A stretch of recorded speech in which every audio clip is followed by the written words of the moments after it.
Now your flat weaving, I'm taking a 4" by 6" piece of cardboard and I'm measuring 1/2 inch on the top and bottom along both 6" sides of that cardboard.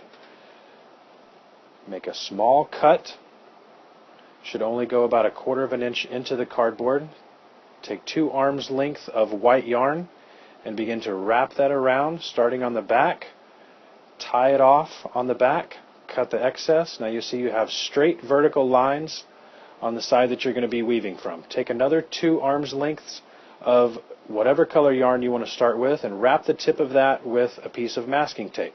That's going to act as your needle and help you weave through.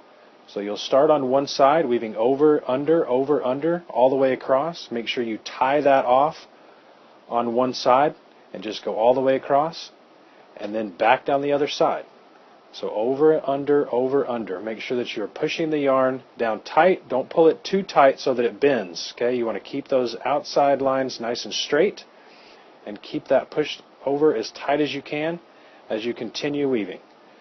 Now you've got however much yarn you started with, you can continue weaving until that yarn is done, or if you think that that color stripe is wide enough, you can tie it off whenever you wish. Okay, if you run out of yarn and want to continue with the same color, you can just tie it off and then get another strand of the same color and continue the same way. Now once I'm done with that color, I want to make a loop around the end white piece of yarn and tie that off into a knot, pull it nice and tight,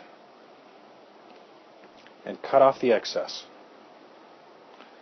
Now to change colors, I'll take a new color of yarn, wrap the end of it with masking tape the same way I had begun before, and find a place to start. Now you want to make sure that your weaving continues over, under as you go across.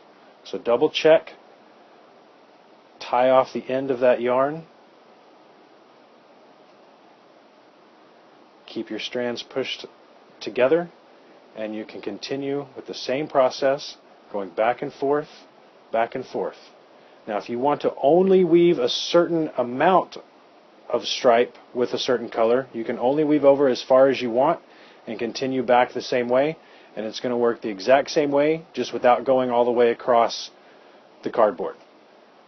Now for a new color, I've got a toothpick taped on to the tip of that to help me feed it through, because if I'm starting a new color, I'm going to have to go up in between each one of those little strands of yarn and pull that through, weaving back and forth until I get that fed through in between each one of those yellow stripes and back across. You can change colors as many times as you want or as few times as you want. Just create a nice pattern using some of the examples that we've looked at to kind of get a pattern in mind, and make sure that you are tying off each one. Here's your finished piece. Now to take it off of the cardboard, you're going to cut that strand that you tied, set those off to the side, take your scissors and cut each one of those white strings halfway between the cardboard. Begin pulling those off. Now you're going to pair those up 2 at a time on the ends and tie at least 2 knots into each one of those 2 strings. This will keep the weaving from unraveling on the ends. You want to be really careful not to let it unravel while you tie. Tie 2 knots nice and tight into every 2 strings. Now when you get to the end, you'll have an odd number of strings, so that last one you're going to have to tie and then just take the last string and tie it off to another one of the white strings. Now you can leave those as fringe, you can trim them off. The front and the back of the weaving will look exactly the same, and there is your weaving.